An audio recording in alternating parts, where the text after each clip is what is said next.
All right, what's going on, everybody? Welcome back to another Serious Angler podcast, episode number 202.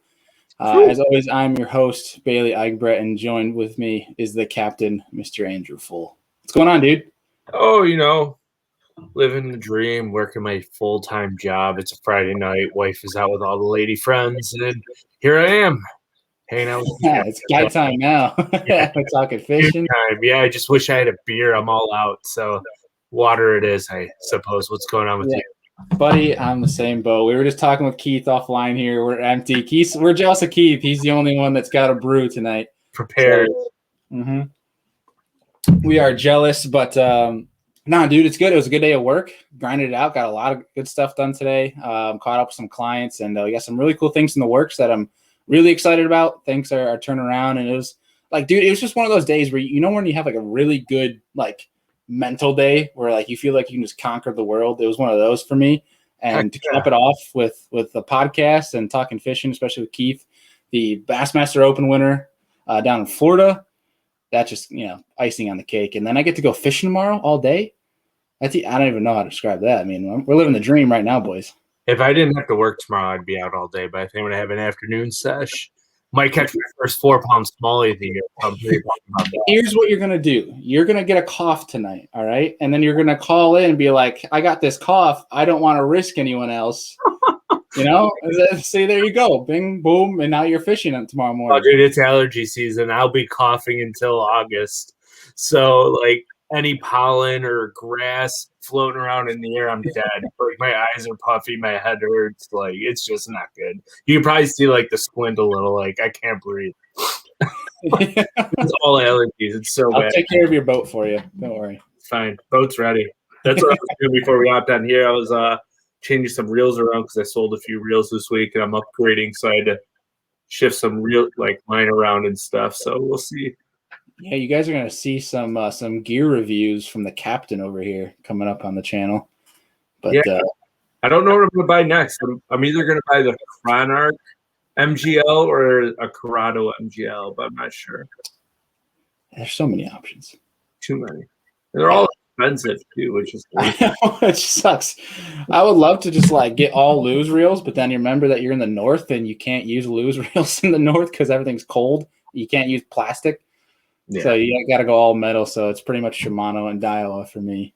Yeah, it's just, dude, something about that's an interesting topic to kind of go down is like plastic and cold weather, cold water just does not mix well. So I think what happens is like plastic, when it gets warm, it expands, and I think it shrinks a little. Like metal and aluminum does the same, but I have a feeling plastic, the heat does it more, so it just slips like crazy. Yeah, sucks for your hands, but you got to go metal reels when it's below freezing and you're out there trying to grind away. Otherwise, you're gonna lose fish because your reel's gonna break. Yeah. But either way, enough about that. Let's get into our host today, Mr. Keith Tuma, the Bassmaster Open winner. Or are we just letting Keith ask us all the questions? What's that? You said our host. Did I say host? Oh, you totally said host. Oh, my gosh. We can let Keith host and ask us questions. That's fine. Andrew, you need to take over for us, the show. Apparently, my mind is not working today. The crazy on here. Our host. Without further ado, our host for tonight, Mr. Keith Tuma. What's going on, man? Hey, guys. Welcome to the show. I'm glad you could both make it to the Serious Angler podcast with me here. I'm your host tonight, Keith Tuma. We've got Bailey and Andrew. You probably have seen them on some other channels before, but we're going to try them out on this one and see how they roll.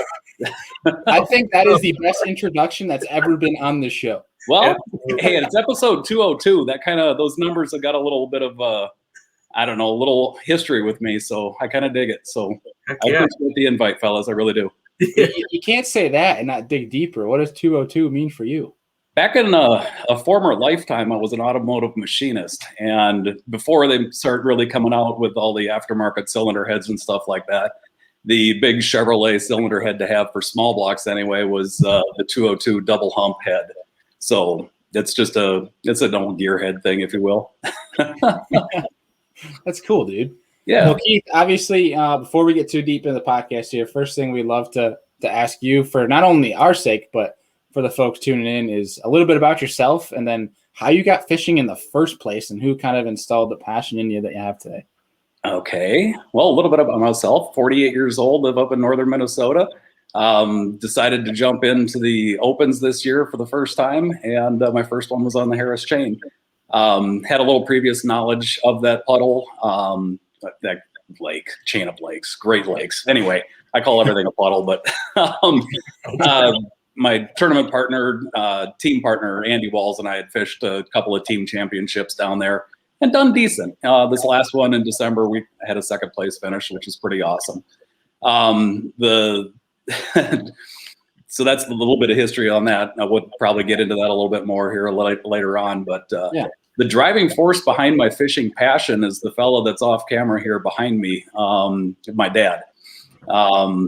He had been bass fishing, fishing probably his whole life. And then when I came into the picture, we were living in Florida at the time. And he was fishing the club scene stuff down there and fishing with friends. And I got it from him. I got the hot rod stuff from him as well. So he's kind of been a major influence in my life.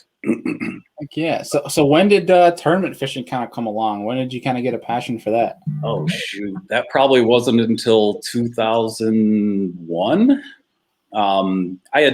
We moved up in I think 80 or 81 from Florida to northern Minnesota, Walker area on Leech Lake, and had a resort there. And I did we'd vacationed up there before, so I'm skipping around. But we'd done walleye fishing, perch fishing, northern pike, muskie. Didn't realize that there was bass in the lake until probably 85. And that's when we went to a different resort. And I rediscovered my passion for the bass that I had for down in Florida. It was bass fishing and brim fishing in my grandparents' ponds by their apartment complex. So just a great time. Little saltwater fishing here and there when they lived in the Keys. Catching snapper in the harbor and just, dude, anything that'll tighten the line. It's just the best. Doesn't matter what it is, but yeah. Heck yeah. Do you ever do any snook fishing while you're down there? My dad did. I probably went along for the ride, but I don't recall it. If you want me to get him on here, I mean, I can. But he's more welcome to join. You could have both Keith Tumas, right? But no, I mean, he did all kinds of snook and every once in a while some tarpon fish and stuff like that. So yeah. But mainly bass is what he focused on down there. Yeah, I have grandparents never done the tarpon or the snook, and it would be a blast. It's a lot of fun. I have grandparents down in Placida, just south of Tampa Bay. Oh, sure. And, my dad's headed down there in May, and he was just bugging me today, asking me what the heck he should be bringing down because he's taking the kayak out there and he fishes the snook and stuff when he goes down there, and that's a ride, getting dragged around and under docks. The docks down there that are like 10 foot, like you can go, you can fit a whole boat under. Oh yeah, yeah, and getting dragged around under docks by snook and reds, it's a lot of fun. That would be a hoot. That's another one on my bucket list is the redfish. I've never tied into one of those either. It's actually pretty fun because we call like a northern smallmouth and stuff pretty stupid, but like redfish are like stupid. Like they'll eat absolutely anything. Nice. The most fun way to fish for those things is like you just get a hollow belly frog and you go in the mangroves and you skip it on the mangroves and you're getting taken for a ride. That sounds like fruit. Oh yeah, it's a lot of fun. But we're going to plan all kinds of fishing trips on this show, aren't we? Yeah, we're getting you in trouble now. Before we get any further, I live on Lake Erie in Buffalo, New York. So, and Bailey is in the Finger Lakes, real close to the big one there that the elites have visited a few times. You guys have some phenomenal fishers in your backyard for sure. Yeah. So it's 30 minutes from Cayuga, hour from Oneida, 30 from Ontario. I'm kind of in the middle of everything up here. That's fantastic. It's nice. Yeah.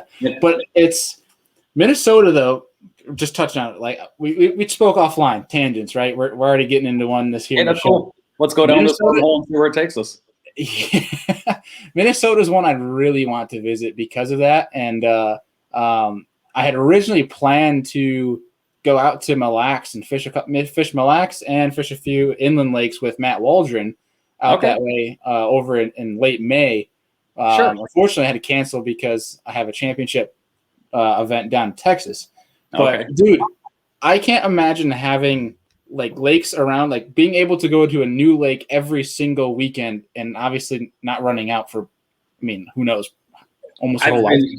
I've been fishing here for bass anyway. I've been fishing for 20 plus years now, and I hit a lot of the lakes numerous times, but there's so many lakes that I've never fished, and you could literally pick a different lake every weekend, and as long as it's open water, ice, it doesn't matter, go fishing. But you'll be hard pressed to hit them all in several years.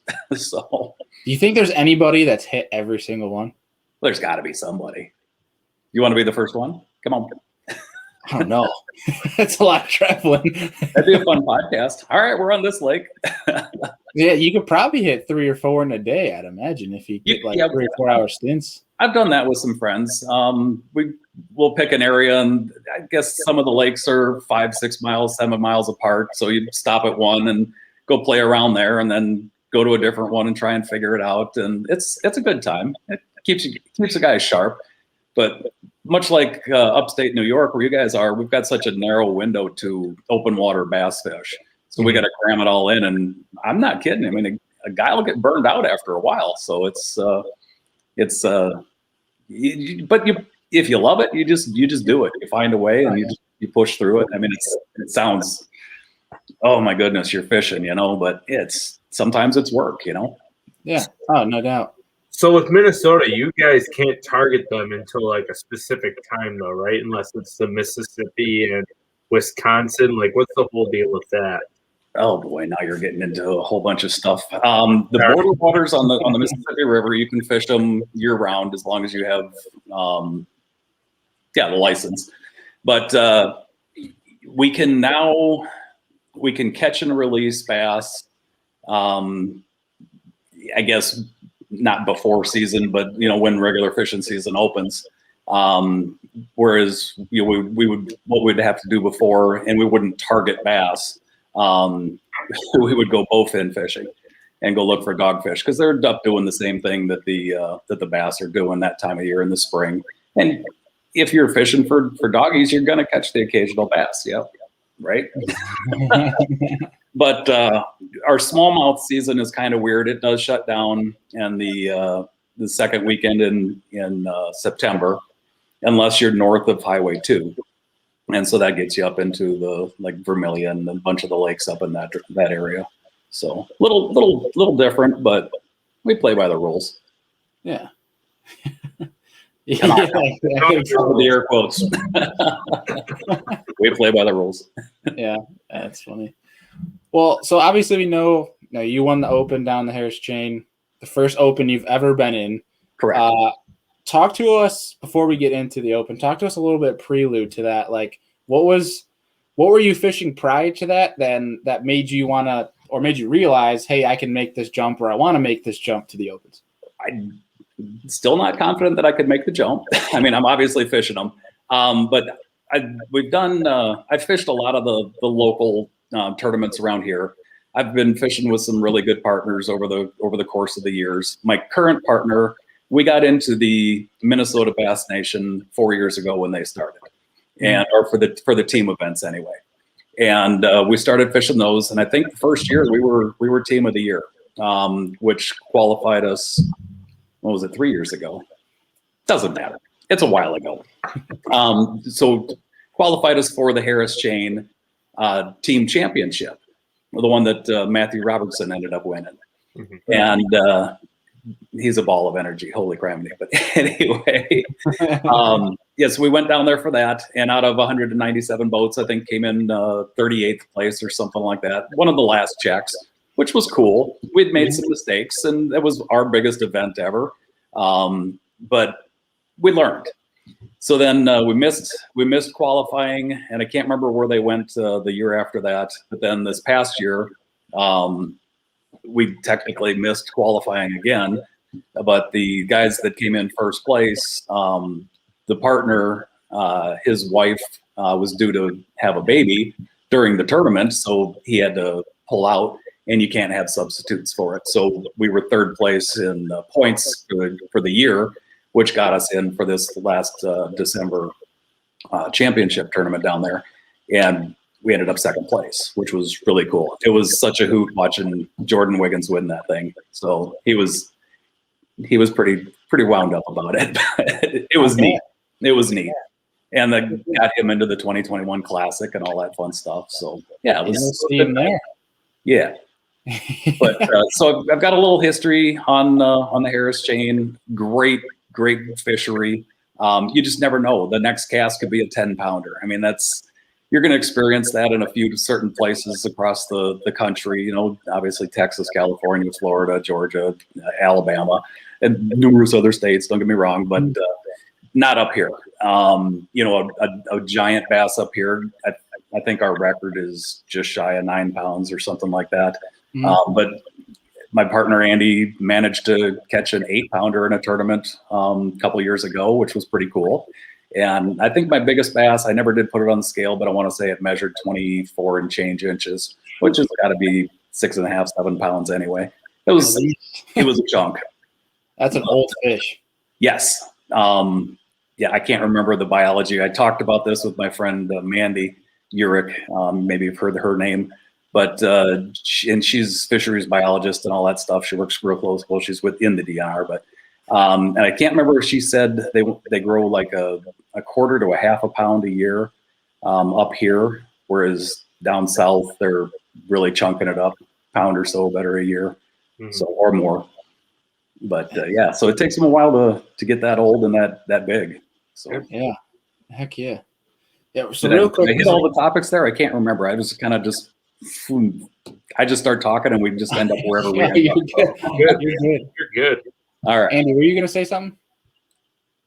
Oh no, I was gonna say based on like quick calculations, that fish is probably somewhere between 15 to 20 years old. yes, exactly. Older. Yeah. Yep.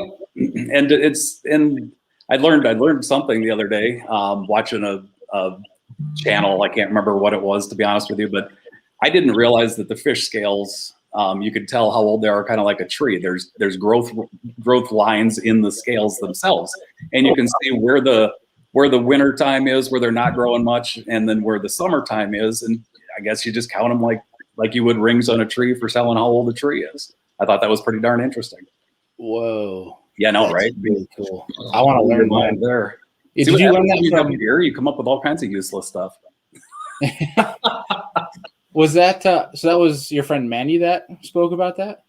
She talked about their growth rate, the quarter to half pound a year, depending on the weather and all that stuff, and the available forage and whatnot. So yeah, right. Yeah, Andrew and I have been wanting to get a biologist on here to ask like a bunch of random fish questions. Really? That would be really I cool. got a person for you. That would be awesome. That would be really cool. Let's go. All right. Yeah. That would be such a cool show. So like a little scientific tidbit here. So the smallmouth in Lake Erie, we know 10, 15 years ago, it took them about 20 years to get to 6 pounds. No kidding. Okay. Here's a little hot bit for you. Now it takes about 5 to 7. No kidding. Because of the gobies? Because of the gobies. They're like little 30-gram protein snacks. Heck yeah, they're just little protein bars swimming around there. Oh yeah, those fish have like gobiitis. They're all gonna have heart issues by the time they're like 6. That's okay though. Yeah, it's okay for us because they love superfood. Yeah. Now just think how quick those year classes are coming up, and they're just going crazy like that. And the gobies are reproducing faster than the bass can eat them, I'm sure. So they are. Yeah, they spawn I think 6 to 8 times a year. No kidding. Always popping babies. Yeah. Wow. How much fun is that to learn about? And so what's your beta choice out there? It mimics the goby. Good call.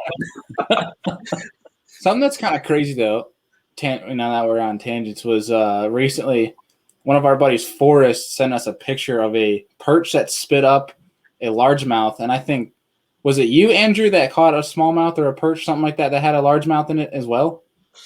That ate a largemouth? No kidding. It wasn't.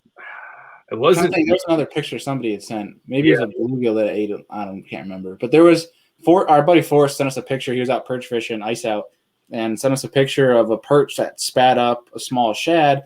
and then what looked like a 2-3 inch largemouth. Unbelievable. Had that lateral line and everything. It was crazy.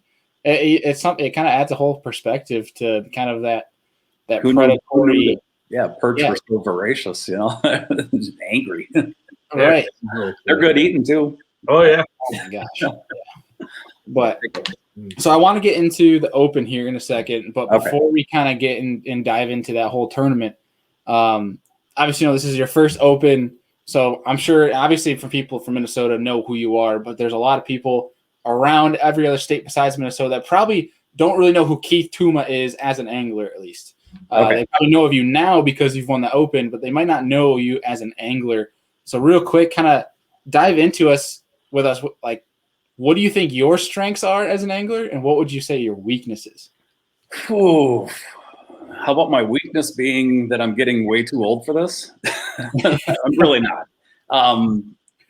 I would say my strengths would probably be the fact that I took so long to feel ready, versus just diving in right away and then having to do and I'm sure there's going to be ups and downs. I mean, don't get me wrong. There always is. There's good tournaments, there's bad tournaments. We all make mistakes, but focusing on my career, focusing on family, getting myself to a point where I could take the time for myself and go do these Opens, I think has been key to the one successful one so far. And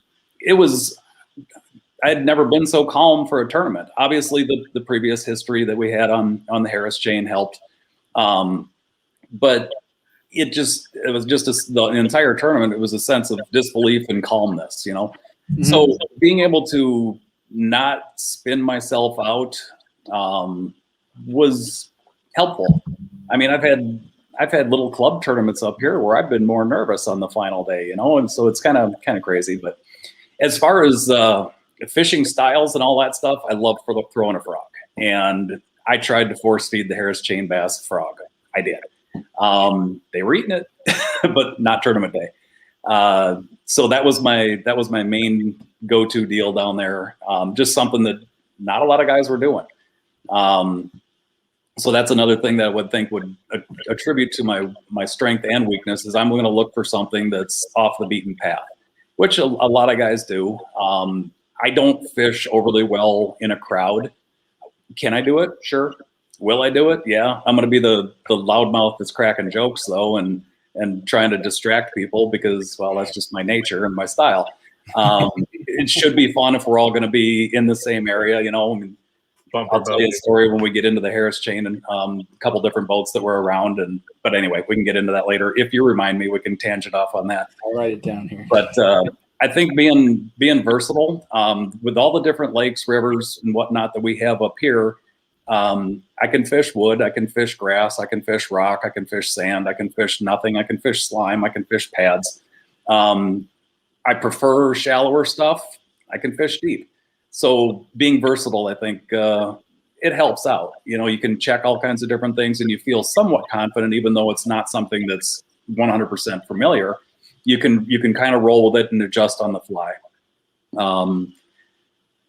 Everybody's got weaknesses. I'm far from superhero, and I kryptonite's not my weakness, but it just lack of knowledge about some of these other lakes that I'm going to go to would probably be. It could be viewed as a weakness. I'm trying not to view it as a weakness. I'm trying to view it as a strength because I have no preconceived notions, Mm-hmm. or what this one's going to do and what this one's going to do that time of year. Whereas I can just fly by the seat of my pants, do what I feel comfortable doing, and win, lose, or draw, I still had a damn good time. Heck yeah. I don't know how to talk about weaknesses, man. I mean, come on. You're putting me on the spot here, and you guys are sitting back all cool, calm, and collected. And no, that's fair. So, are you fishing? Was it all 9 or just the? I'm just doing the Southerns this year. I didn't with my work schedule. I've got a small business here that I run, manage sales, manufacturing, stuff like that. The springtime isn't overly busy, so it can manage itself. Summertime gets a little busier, and then fall it shuts right back down again. So the Southern Opens worked out. Obviously, it was Harris Chain first. So, Right. yeah, I'm going to jump in on that one. And then we go to Douglas Lake in Dandridge, Tennessee, and then Norman in North Carolina. So Right. I've never been to Douglas, and I've never been to Norman. But it fits my schedule, so I'm looking forward to them. Yeah, and that kind of brings up another question here is you hear about guys that, there's guys that they'll find it's on the schedule and their practice starts then. They're going to put in, countless nights of studying, whether Google Maps, whatever. Then there's guys kind of like how you explained that, you know what, I'll focus on it when I get there. I'm not going to worry about it. I have no preconceived notions, especially if they haven't been there. Yep. And you know what, I'll check the map maybe a couple of days prior to practice, but I'm not going to focus on that tournament until practice day. Are you that kind of guy? Yeah, I will look at what other people have done in the history. I've looked at the previous Bassmaster Opens, the results. I've watched the elites from when they were out there. I think it was 2012 when Jeremy Stark won it. And I see what those guys are doing. But that's their deal. Things have changed. The lake is going to change. I'm just going to go do me. So am I comfortable making a cast and hitting the trolling motor and unwinding the entire spool and then cranking a crankbait back? No. Could I do it? Sure. Maybe. I don't know. But one way to find out. What's that? It's only one way to find out. That's just it. We just got to go. You got to go experiment and play. I mean, I can remember. Was it the first time that the elites went out to? Oh shoot! I just had the lake, Clear Lake in California, when Steve Kennedy was just crushing them, and it's the first time he'd thrown a swim bait. Yeah. I mean, talk about adjust on a fly. I mean, that dude, he's such a hot mess at times, but he's so much fun to watch. Oh, he is. And just an impressive angler all around and versatile. I mean, so yeah, I mean. Yeah, I mean, another great example, too, is like John Cox and Rayburn last year, 100%. First ever cranking, and you win the tournament. No, I mean, right. Yeah, right. But it's meant to be, basically. Yeah, that's 100% true. You're going to make mistakes. We all do. We're human. But when it's meant to be your day, it's going to be. And, yeah. Without a doubt. Yeah, so let's get into this Open, man. Obviously, congratulations on the win. Thank you very much. You're 1-for-1 right now. You have you're batting 100%, so you got that going into the next one at Douglas. But yeah, no pressure. Hey, I appreciate you bringing that up. Hey,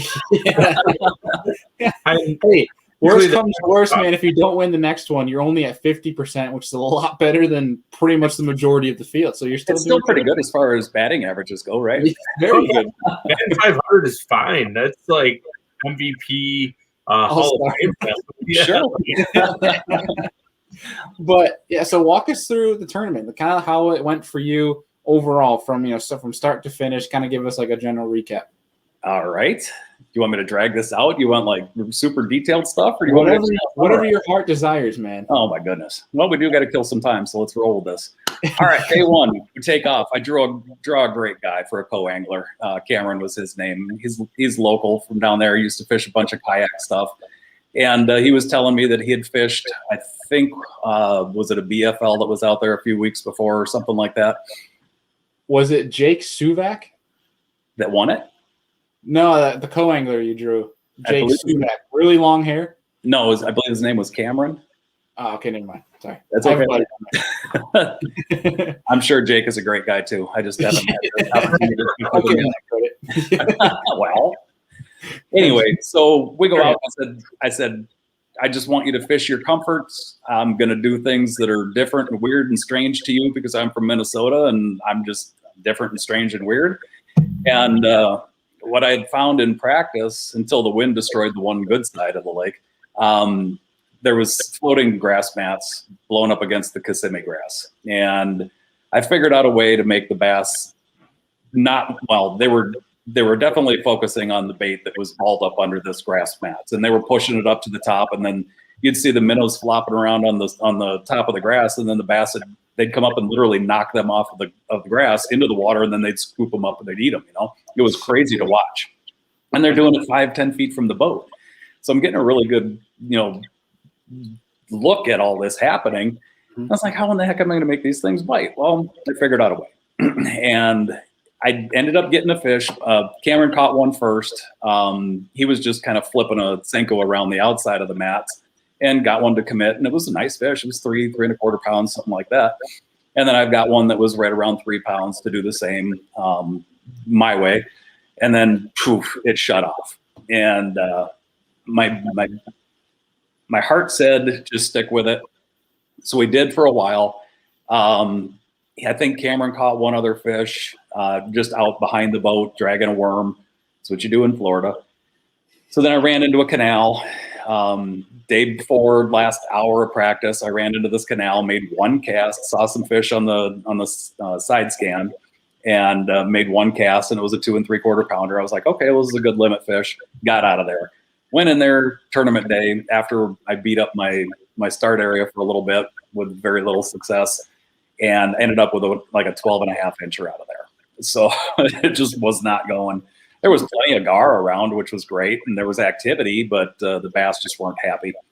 So got back out of there, went back to the start spot, and I think Cameron caught one more, so he had his limit. I had my 2 fish at that time, the one that was right around 3, and then the 12.5 incher. And I said, dude, it's about 1 o'clock. We've got till, I think we had to check in at right around 4. I said, I've got a spot all marked out. It's right across over there. And mind you, we're at the start spot, we're probably a mile from takeoff. The other spot's a half mile from takeoff. I said, I marked this out. I know guys are going to be hitting it end of the day. It looks great. I never wet a line on it. I said, here's how we're going to fish it. Here's how it lays out. I said, you can look at the GPS when we get over there. I'll turn the graph on, whatever. You're going to see how the grass clumps lay, how the little nooks and everything. I just laid it out like I would normally lay out a lake, or lay out a spot, I should say. I said, here's what we're going to do. So we went over there, and I'm dragging a damn worm because that's what you do in Florida on offshore grass, right? And so pretty soon he loads up or hooks up, and this rod is doubled over. I was like, holy criminy. And it's pull and drag and comes undone. I was like, dang it, dude, how big was that fish? He goes, I don't know, but it felt great. I said, okay, well, there's fish here. And he reels in, and he's got a swim bait on, or a swim jig. And I was like, all right, when did you tie that on? He goes, I had 3 casts ago. I said, thanks, man. I appreciate the intel, and I'm sorry for what's about to happen. And I put the worm down, and I picked up a chatterbait. And I just started dissecting that area, and I don't think he got another bite that day. We were there for like 3 hours, but and I finished up my limit. And it wasn't a huge limit by any stretch of the imagination. It had me tied in for 58th place with 2 or 3 other guys, and but I was happy with my 12.6. You know, it was like a bit of an accomplishment. Woo, you know, I got a limit because it was first limit. We can do that. First open, first limit. We can do this. Yes, yes. And so it was great, you know, finished up. I realized how many guys were coming in there at the end of the day. They were giving it about 45 minutes at the end of the day.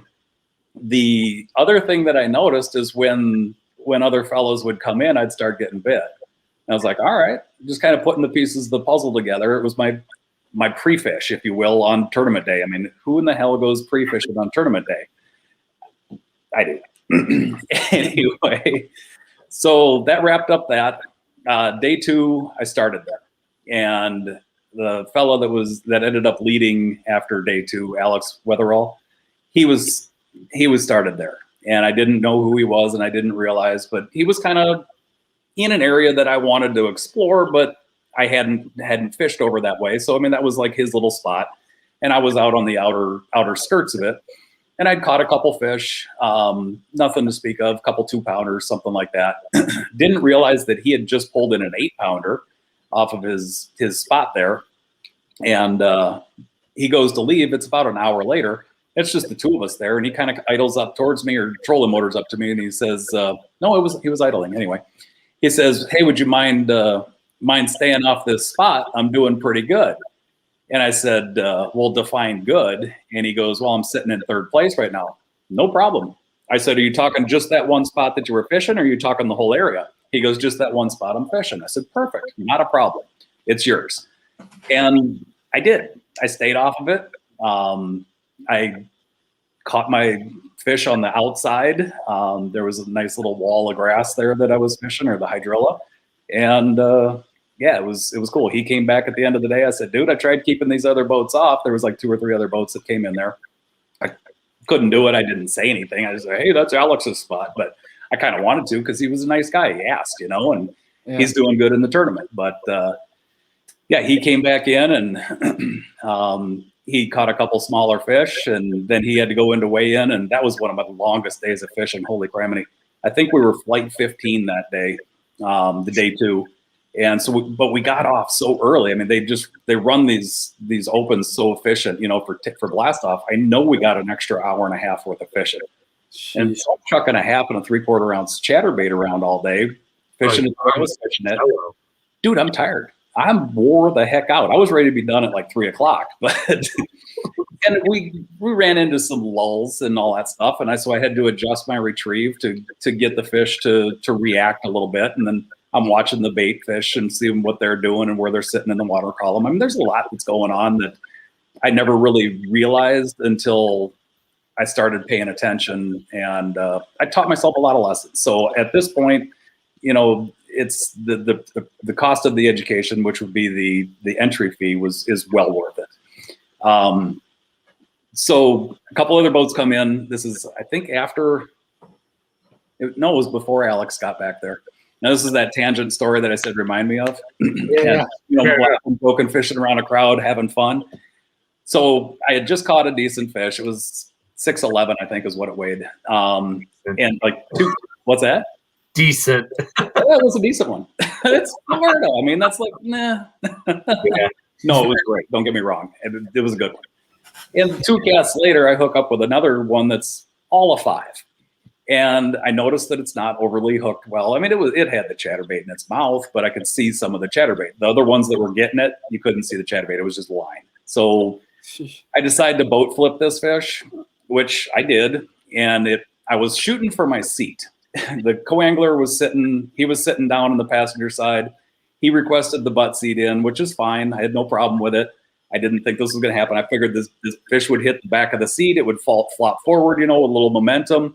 As soon as it touches the seat, the chatterbait pops out. So now I have no control. It flops over the seat and it's on the back deck. And I was like, dude, get it. And so he's scrambling for the fish and it's flopping around and he can't really move. So I dive back there, skin up my knee, something fierce, which was great. You know, a little war wound story for this whole event. And I've got this butt seat in my shoulder and I can't quite reach the fish. I got around it. It's on the back deck, right by the power pole mount, just on the carpet though. And it's just laying there. And I reach for it and whoop, one little flop and whoosh, and it goes. Oh, that would have made me feel a lot better, but it worked out the way it did. It probably would have bumped me 3 pounds. It was a good one. So, but still ended up 10th place and didn't see that coming. I told my partner or the co-angler that day, I said, look, I'm not fishing tomorrow. There's no freaking way I'm fishing tomorrow. So I'm not even worried about it. Shook it off and kept fishing and made a couple smaller upgrades at that point. And I think 20 pounds, 5 ounces or something like that is what I ended up weighing that day, which secured me for 10th place. So it was fun. There was a couple other little spots in that area that I'd ran to. And anyway, so now you want day 3? Oh, no, you want the story. That's right. Okay, I forgot about that. Story. Here we go. All right, so this other boat that had come in, and he's a fella out of Wisconsin, and we talked in day 1 a little bit. Brian Post, his name, great guy. And he watches that happen, and they're kind of giggling. And I was like, don't boat flip freaking fish that you think you need. So it isn't 10 minutes later. He goes to boat flip one, and I don't remember exactly how big it was, probably in that 2.5, 3 pound range. Hits the side of the gunnel, wham, lure pops off, in the water it goes. I said, see, you dumbass, don't be doing what I do. You're supposed to learn from my mistakes. And so that's how I cut it up, I guess, with other boats around. It was fun, you know, and they laughed and I laughed and we laughed and whatever. Maybe he was pissed. I have no idea. But I thought it was funny because I had just done it. You know, it's like, didn't you learn anything? You watched it happen. So it was pretty cool. So there's that little story, you know, from having fun. But yeah, So wouldn't that have kind of sucked if like one of your fish weighed a little bit smaller and you like, on the flip side, right? Because you got 10th. So on the flip side, that feeling though, like say you got 11th or say you got like 13th or 14th, right? Okay, I had prepared myself going into this event. I didn't know. I knew that there was going to be some pros, like Elite Series caliber pros in this event. Didn't realize how many there was going to be, and then I also didn't realize the caliber of the guys that fish the opens. And there's a heck of a lot of hammers out there, and I knew that, but I didn't really know it. If you know what I mean, I kind of went in naive.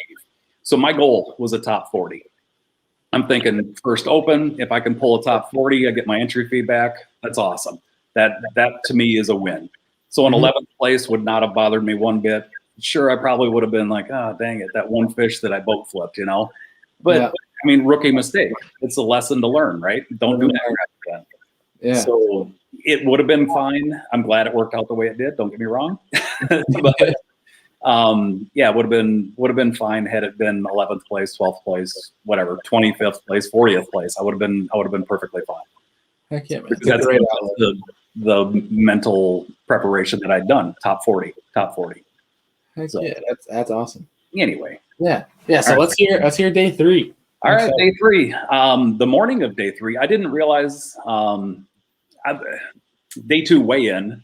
I'm waiting for boats, and I started off. I was like 8th place after I weighed in, then 9th, and then there was another couple of really good guys that ended up getting in, and boom, I was 10th. I was talking with Alex, and we kind of just started a little, I don't know, friendship rapport or whatever, and I didn't realize he was leading. At that point, we're talking, and he's like, "Dude, you got this. You're in. It's not a problem. You're doing good. You did it. You're going to at least be 10th." And he's just super calm, and I had no clue. I was like, nah, there's no way. And he's like, yeah, you did it. So anyway, he took off. I didn't get a chance to talk to him that much anyway, or after the weigh-in. So morning of the blast off for day 3, he's sitting in his boat. I had checked online when I got home. I was like, holy crap, Alex was leading this thing. I got to go talk to him because I know where he's going to start, and I know where I want to start. So I went over to his boat. He's sitting there, and he was on his phone, and he looks up, and I'm sure he had you go to look up a phone, and your eyes have to adjust. And Alex, Keith Tuma, I said, we were talking yesterday. So, oh yeah, hey bud, how are you doing? Just super calm, And I was like, doing great. I said, man, I got to apologize. I did not realize that you were leading this thing. I said, that is freaking awesome. Do you want me to stay off of that spot? He goes, just stay off the spot like you did yesterday, just that one area. I said, seriously, you're going to let me fish around you in the morning? And he goes, yeah. Okay. And I said, because I will go find something else if you want me to. He's like, absolutely not. Just come on in and just stay off that one spot like you did before. And I did. There's red marks all the way around his spot. There's a pretty good size. I left him a lot of room. Like a donut on your graph? That's what it looks like. I painted that area up, though. Holy crap, I did. But yeah, there's a donut. And so that was Alex's, and he started there, and I was out on the outside. It was cloudy, overcast, a little bit drizzly, rainy. So I knew the weather had changed, and I was kind of banking on the fact that I thought those fish were going to be not so buried in the grass, and they were going to be kind of cruising the edges. So I started on the edge.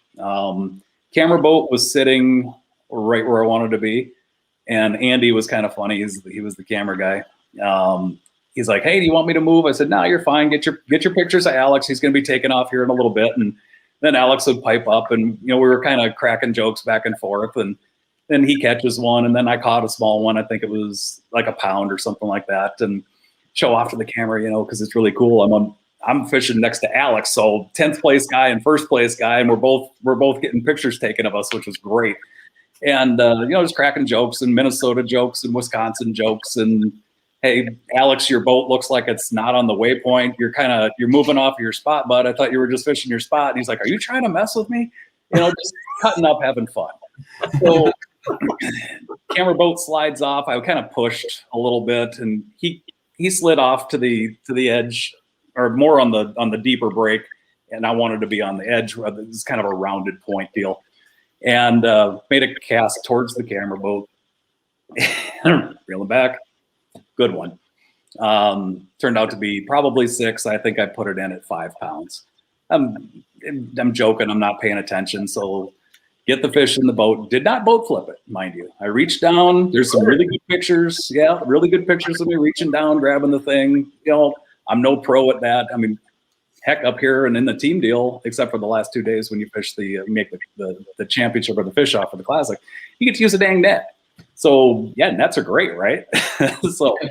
But these opens, you don't get to use a net, and that's fine. You just adjust. You boat flip them when they're hooked good, and you just make sure they land right, or you reach down and grab them. So it was fun. But caught a couple other fish. I think Alex caught another one, and then he's like, "Man, I'm out of here." I said, "All right." I said, "I'll stay off your spot here. I'm going to see you this afternoon, right?" He's, "Yep." I said, "Okay." I said, "There's nobody else is going to come in on it, and it's all yours." So he takes off. You remember what I said day one when I figured out that boat traffic helped? Mm-hmm. So anyway, I go down the break a little ways, turn back around, come out to my little rounded point that he had driven pretty much right across, which was cool, and make a cast. And everything stops. And I set the hook, and good Lord, it didn't move. Head shakes is all I feel down there. Like my marshal's freaking out at this point.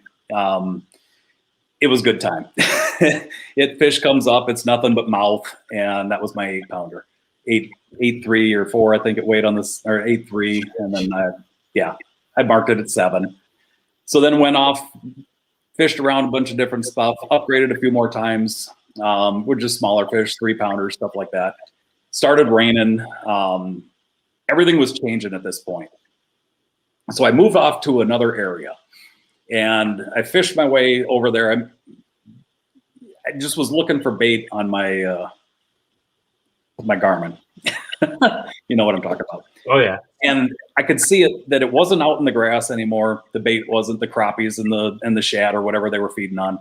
It had moved up. They had moved up onto the flat. So I'm in between my little honey hole spot and the juicy spot that Alex and I shared. Way up on the flat. 40 minutes left to go in the day.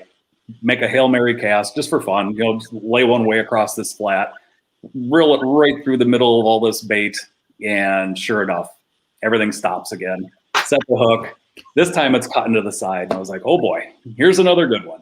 Marshall's hooping and hollering, screaming, jumping, all this fun stuff. I was like, dude, settle her down. I got to get this fish in the boat first, And so it comes up again, and it's another giant. It probably was a 7-pounder, dangerously close anyway. I think I marked it as 5.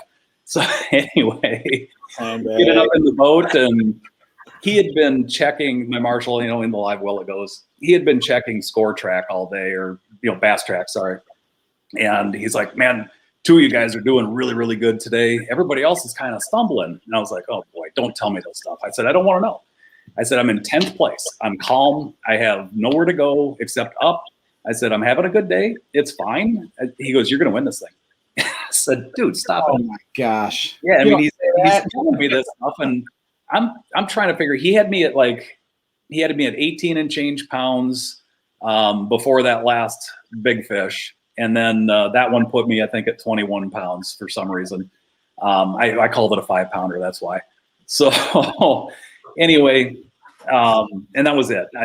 Alex came back in, and I told him that I'd missed a few fish out a little further than where his spot was. I was back out there again.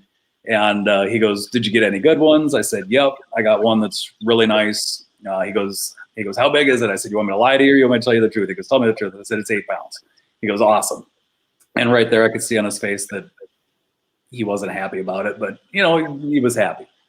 I think. Anyway, I would be happy for him. But anyway, I went in to weigh in 15 minutes early. I wanted to get back. I'd been on the trolling motor all day, didn't fire up my big motor. I got live wells running. I got all the electronics running. Go back in and put the boat on the trailer. Funny thing, my live wells were leaking. I didn't realize we had to drive to Orlando. It's about an hour run.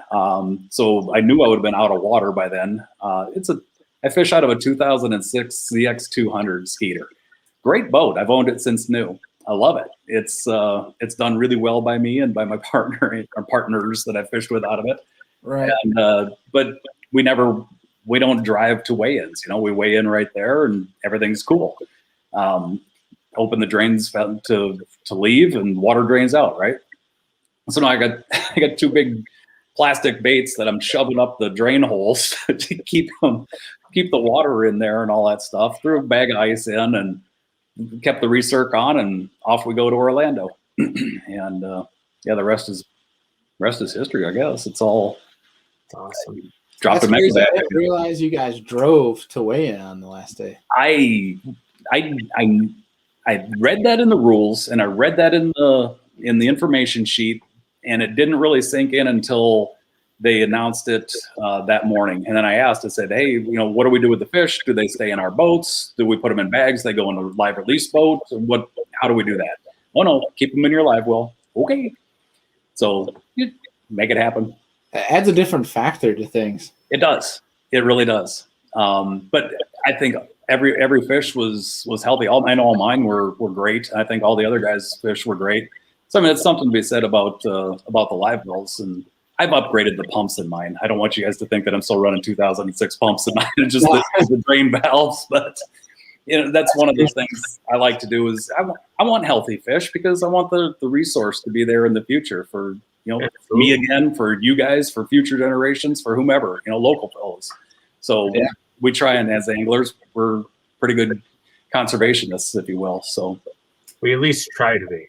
Yes, we do. Yeah.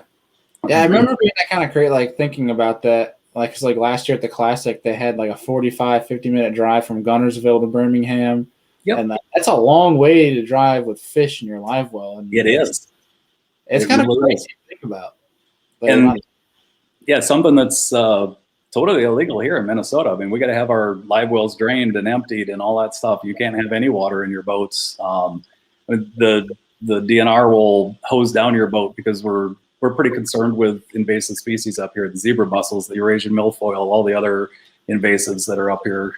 So they want our boats clean and stuff. So I don't know if we could pull that off or not. There's special permitting. I'm not sure, but I have no idea. But, yeah. So beyond, seeing your co-angler throw that swim bait and switching to a chatterbait, was there any other big adjustment that you made that kind of was crucial to you and your success? All in the retrieve. Every day was different. I would slow roll it. I would either jerk it with the rod off of the grass when it would get hung up. I would sometimes I would just reel quicker to get it to pop through the grass that way. And then I would burn that chatterbait back as fast as I could at times too. I'm running an 8-to-1 gear ratio reel on it. And literally, I don't know how far below the surface it was. I mean, I'd let it hit at bottom, and then I would just all out for everything I was worth. And man, when they'd hit it that way, it was a hoot. Well, the rod probably jumped. Yes. There was no setting the hook. It was just, it stopped. I'm still reeling. The rod loads up, and you just keep reeling. So yeah, I mean, it was decent ones and little ones. They were just, I had to change up the retrieve constantly throughout the day, every day. So, what's that? What was the chatterbait setup? It was the rod and stuff. Like the rod, reel, line. I'm very curious. That was nowadays of chatterbait. So, real quick, me and Bailey have argument on chatterbait setup, so I think that's why he's going this way. I always love to ask, especially when someone's throwing a chatterbait, because it's like probably the most discussed rod reel setup currently in the fishing industry is what you should be throwing for a chatterbait. I'm going to start this off by saying throw what you guys are comfortable with, throw what you're confident in. Line, obviously, if it's clearer water, throw a fluorocarbon or something like that. Dirty water, I was throwing braid. What was the Harris chain in this area? I think it was maybe a foot of clarity until you got way up by a shore and stuff. Then you could probably see 2 feet down. So it was really dirty water. I was throwing 50-pound braid. I threw it on a glass rod, a glass Daiwa cranking rod, and with a Tatula CTR 8-to-1 reel. Nice. So I just picked up a Daiwa DX Type H glass rod. There you go. Yeah. That'll do 7.3 heavy. Yep. Yeah. Oh, that's a good one. This one's medium heavy. So nice. And I bought it for a crankbait rod, and up here, we don't throw a ton of crankbaits because we've got toothy critters that like to take them. You guys like those chatterbaits too. They do. Yeah, it gets pretty expensive running jackhammers up here, but thank goodness Z-Man makes a lesser expensive one. So, but yeah, I mean, you can throw toothy critter, the leaders and stuff like that. And if you guys get Mandy on the show, she'll go all in about that. She multi-species fishes. And so anyway, blah, blah, blah. But yeah, I mean, there's ways to do it, but I'm a tie the line direct to the bait type of guy for whatever reason. And yeah, just, I think if a lot of people would just fish their comforts, they would be a lot better, if you will. You're just more confident. You're going to fish the bait right. And I'm gonna go low. Let's say it's 75% mental fishing. I mean, we're after a critter that has a brain the size of a dime, right? What does it know how to do? It knows how to eat. The lateral line, yeah, right. It knows how to eat and swim and survive and spawn, make babies. So, yeah. Anyway, we overthink it as anglers. Oh my gosh, yeah. No, 100%. I think it was just really cool. I think looking at the weights, and I was keeping track of Bass Track and everything. I was watching that. It was cool. When you look at the end of the day, after you won it, it's watching your weights from day 1, 2, and 3, how much they jumped each day. Mm-hmm. So it was what, 12, 20, 26? Yep. Yeah. That's crazy. I mean, would you attribute all of that for your adjustment of seeing your co-angler use a swim bait? 100%. I give all the credit to Cameron day one for showing me the swim bait. I had swim baits tied on too. Don't get me wrong. I threw it when times would get a little tougher, but I had a little bit more confidence in the chatterbait. And honestly, day one, I had one chatterbait in the boat. It was, well, no, two. I had one tied on. It was a 3/8 ounce, kind of a greenish with a little orange. I can't remember the exact color, but anyway, I cut that one off, and I had the 1/2 ounce white chatterbait on, and I tied that on, and yeah, it was that was the biggest clue right there, and told me everything. From there, I had another rod rigged up with my glass rod for the chatterbait is my go-to. So I cut the 3/4. When I got back home that night, I brought my whole bag of chatterbaits. So I had chatterbaits galore, but I cut the 1/2 ounce off of that one. I put that on a different rod and put the 3/4 on my glass rod. So, and then I was back and forth between the two rods. A 7-to-1 reel on the other one, which was a 13 Envy, 7.6 medium heavy. And then the glass with the 8-to-1 reel. And the 1/2 ounces I was fishing a lot slower. The 3/4 I would fish fairly slow, but then I'd burn it. It was fun when you'd burn it. Oh yeah, I'm sure it was. Rounds too will help keep it down when you're burning it as well. So it's not going to blow as easily. Exactly. I had the big dog in the boat too, but I never threw it. My body hurt too dang bad after the end of day 2. But I had the 1 1/8 in there as well. But yeah, didn't throw it. I don't think I could handle it. Literally, I was wore out. I was ready for the day to be over at 2:30 or 3 o'clock, whatever it was. But no, it was fun. Yeah, I bet. So have I rambled on enough for you guys here? You got other questions? Let's do this. I got one more thing I want to touch on before we hit you with our last question. Oh, the last question. I forgot about that. It's a doozy. A little bit. Yeah, and obviously if Andrew has anything else for you, but I was just curious because I like to ask this question because Bart and I have talked about this a few times as well. Is Minnesota guys or northern guys and how well they can translate to Florida because of grass? Did you feel at home when you're down there? I do. The only thing that's super confusing, and it's not really confusing, it's a little bit overwhelming. Everything looks good. Mm-hmm. It really does. I mean, you get down to Florida and you just want to fish all of it, but you can't. So you have to put that out of your mind. I was down for a week beforehand practicing.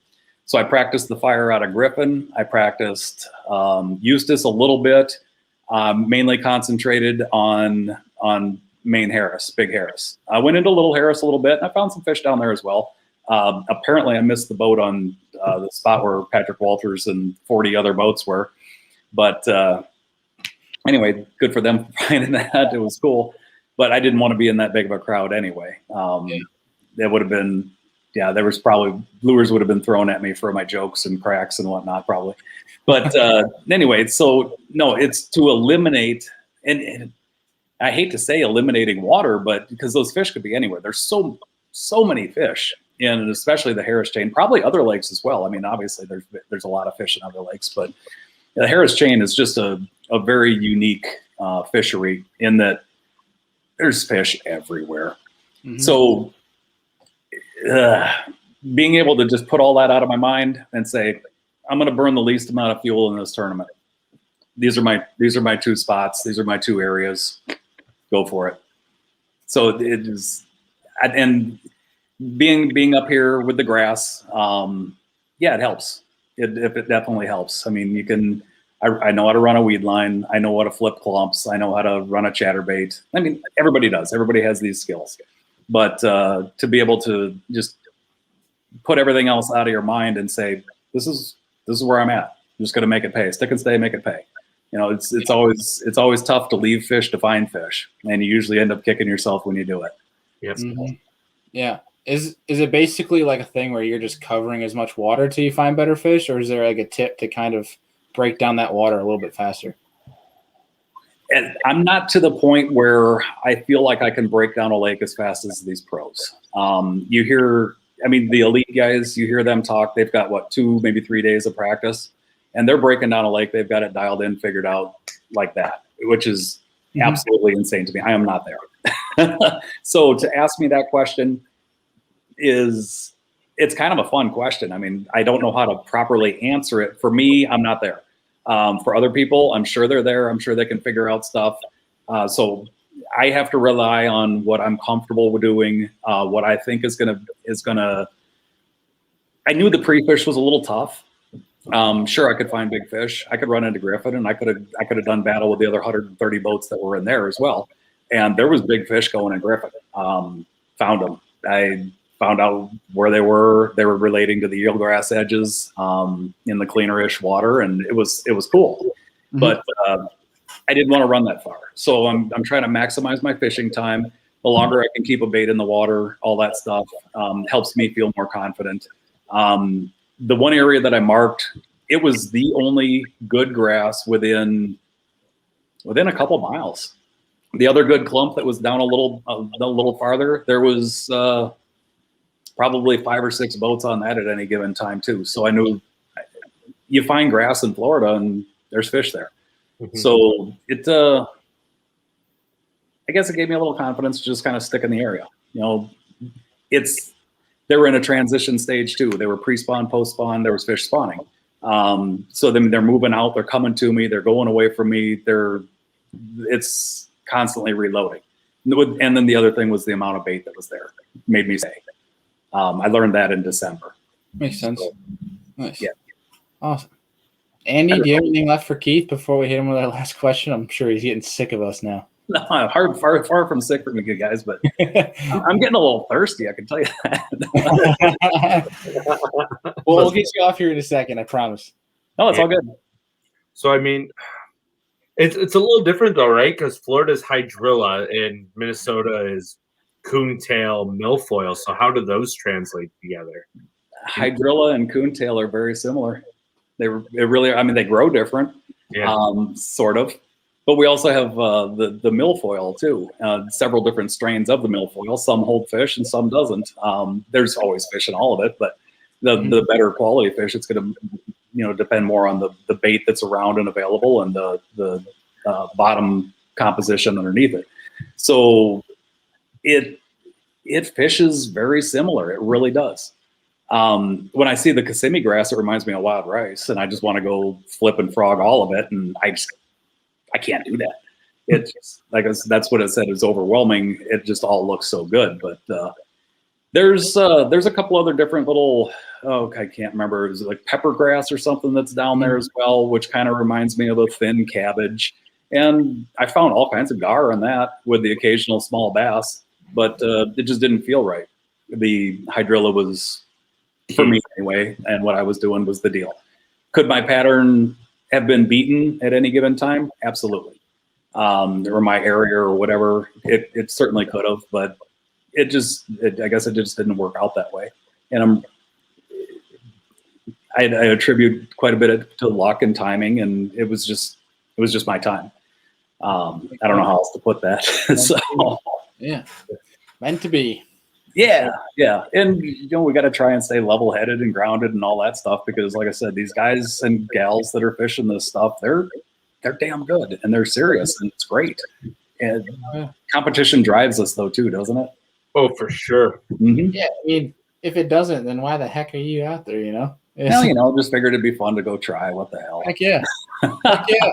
So the old gearhead Keith Tuma, was he a racer? Like, did you drive cars and race on like drag strips, or were you? Did some street racing, did some drag racing at the drag strip. Not overly competitive. Like, I mean, I would do some weekend stuff here and there, but not like I wouldn't travel to different tracks around the country or anything like that. And it was when I was much younger and extremely limited budget, and yeah, just more hot rodding. And then the street racing was always my biggest thrill.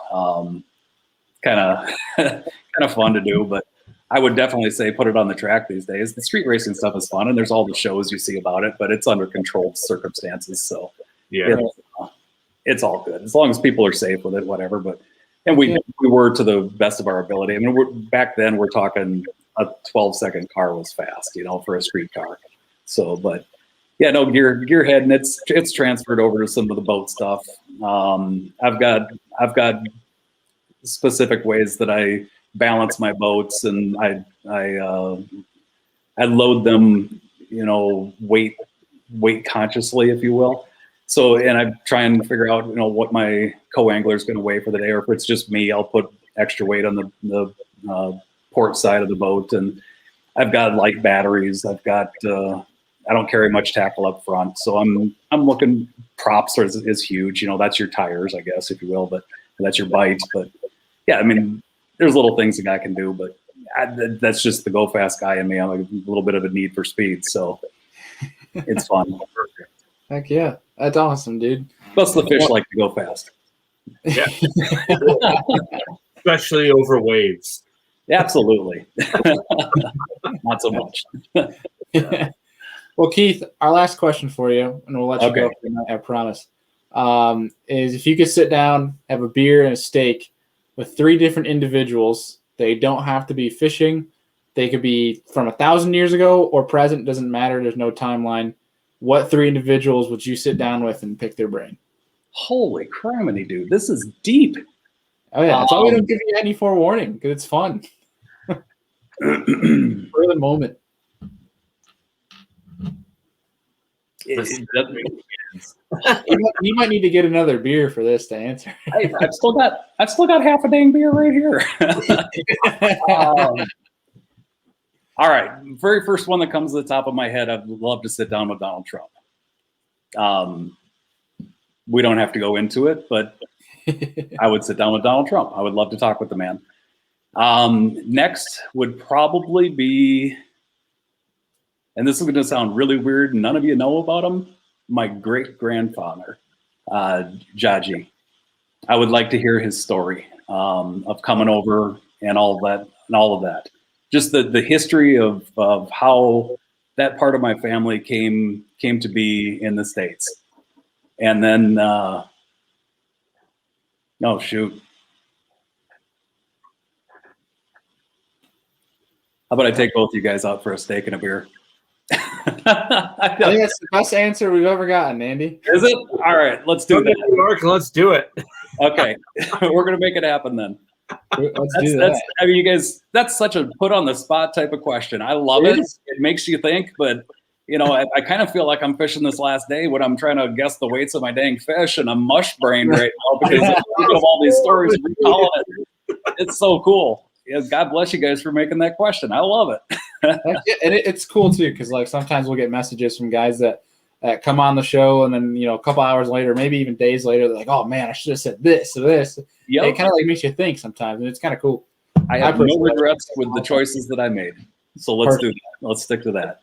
We'll have to, if you ever come up this way or we're out your way or somewhere in the middle, we'll have to get a steak and a beer and go fishing. I think we're going to be keeping in touch from here on out. This has been an absolute blast. It's been a pleasure meeting you guys, and I really do appreciate the opportunity to be on the show with you. Yeah, anytime. Okay, you're both talking at the same dang time. If I'm gonna host this show, we're gonna have a little bit of order here. First, go. Go for it, Andrew. You're up. Go ahead, Andy. No, I forgot what I was gonna say. I think we all need a drink. Yeah, I think it's about that time. Well, dude, we seriously appreciate you taking time out of it. We would love to stay in touch with you, and obviously it's been a blast. We'd love to get you back on the show. Yeah, it'd be great. Anytime you guys want to. And then I'll put a bug in somebody's ear for some scientific stuff that'll blow your minds. That would be absolutely incredible. I'll have her say yay or nay, and then I'll put you in contact. How's that? Oh, perfect. Yeah. Awesome. Well, dude, we appreciate it. And obviously we'll be rooting for you down at the Opens and keeping in touch and obviously pulling for you and hoping you do well. So thank you very much. I certainly appreciate the support. And once again, it was a true pleasure being on the show with you guys. Thanks, of Keith. course. Thanks for hosting. Thank you. Yeah, take care, Keith. That was good, dude. Well, what a good guy. I could listen to that guy tell stories for hours. Yeah. It'll be bad if we get the steak and a beer. We'll be there for hours. Oh, yeah, for sure. For sure. I kind of get the same way. Like when I'm in a group of boats, I'll just start like cracking jokes. Like, what are you doing? Yeah. 90% of the people I fish near want to punch me in the face halfway through the day. So it was like a day on Sodas when we were in two separate tournaments. We were fishing right next to each other, like we were freaking fun fishing. You would never know a derby was going on, and we were just chatting, laughing, cackling, like being loud. And I cracked that 5-pounder right in the middle of all of it. I was like, that was awesome. Yeah, you set the hook, and I'm just sitting there like, what's going on? I think the best thing was Jeff's net job when that fish came off, and Jeff scooped it in like midair. That was pretty cool. Yeah, I think that one was like a 3. It wasn't the 5. I think that one was like a 3. Well, dude, that was a really interesting conversation, and that was one of the questions I really since we scheduled this that I really wanted to ask him was, how much did that Minnesota brain translate for you down in the Harris chain? Because like I talked with Bart about it. I've talked to Sobe about it, because it translates. I really think it does, and I think that's why a lot of guys from Tennessee, we know how to break down that similar grass up here, whereas guys from like the Carolinas or maybe out west, where they might understand like maybe Delta is relatively similar, but for the most part, it's completely different down in Florida. Right. Yeah. So it's an interesting concept, interesting topic to think about, because like a lot of areas get grass, but they don't get like Florida grass. It's relatively similar up here. I think another place too is like some of those grass fisheries in Texas. They translate really well. Guys from Florida and Texas always do good in the north because of the grass and the similarities in it. So it's kind of cool. Yeah, and why they don't really do well in the smallmouth fisheries. That's why the Minnesota boys do well everywhere. It's true. Yeah. But obviously, great show with Keith. We'd love to obviously get him on more in the future. But do you have anything else left for the folks before we tune off tonight? No, like, subscribe, and share. Yeah, and if you're listening, we really do appreciate if you're on Apple Podcasts going down and leaving us a review and telling us that we should quit as hosts and Keith should just come in, take over the show, and make it Keith's show because he was a much better host than we were tonight. Oh yeah, that was fantastic. Well, folks, I think that's going to do it for tonight. We will see you guys next time, and as always, we appreciate it. And if you're going out fishing, good luck. We'll talk to you next time.